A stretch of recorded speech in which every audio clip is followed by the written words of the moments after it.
Good morning, everyone. I just watched a video of a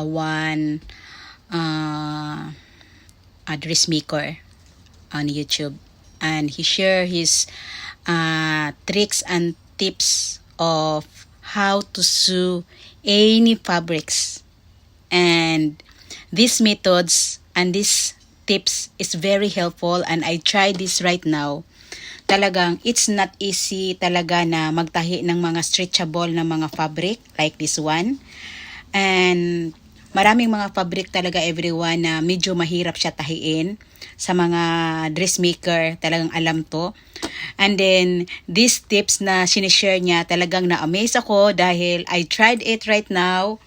And ang pinakita niya na pag magtahi ka daw ng mga gown or mga, lalo na sa mga stretchable na mga fabric, mahirap talaga tahiin, no? Paminsan-minsan hindi mo matahi ng maayos dahil parang distance yung tahi.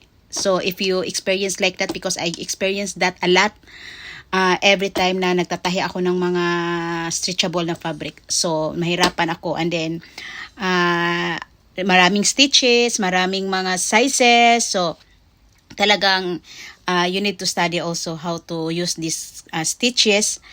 And then of course, these tips talaga, everyone, I just want to share dahil ang shinare niya sa akin is ito. Shinare YouTube channel ito. Yan niya ng sorry. Niyang papel dito pag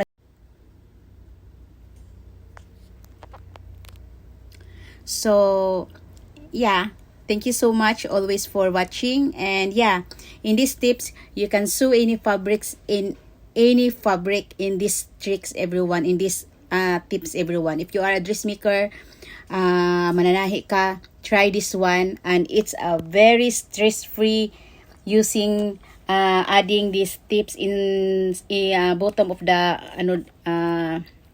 plansa ng makina. So, ano bang tawag dito in a proper name, but plansa ng makina ang tawag namin dito sa mga mananahi. Alam namin to, at ang alam lang namin is ang alam ko lang is plansa to ng makina. So, and these tips, everyone, dikitan nyo lang dito ng papel sa ilalim, and then you can buy like this in any bookstores like that, or school supply maybe. So, and then dikitan nyo lang dito, and then you can sew any fabrics. Yay! And I love it. Share ko lang talaga dahil para magkaroon din kayo ng idea at hindi kayo ma-stress habang nananahi kayo. Okay? Have a lovely day!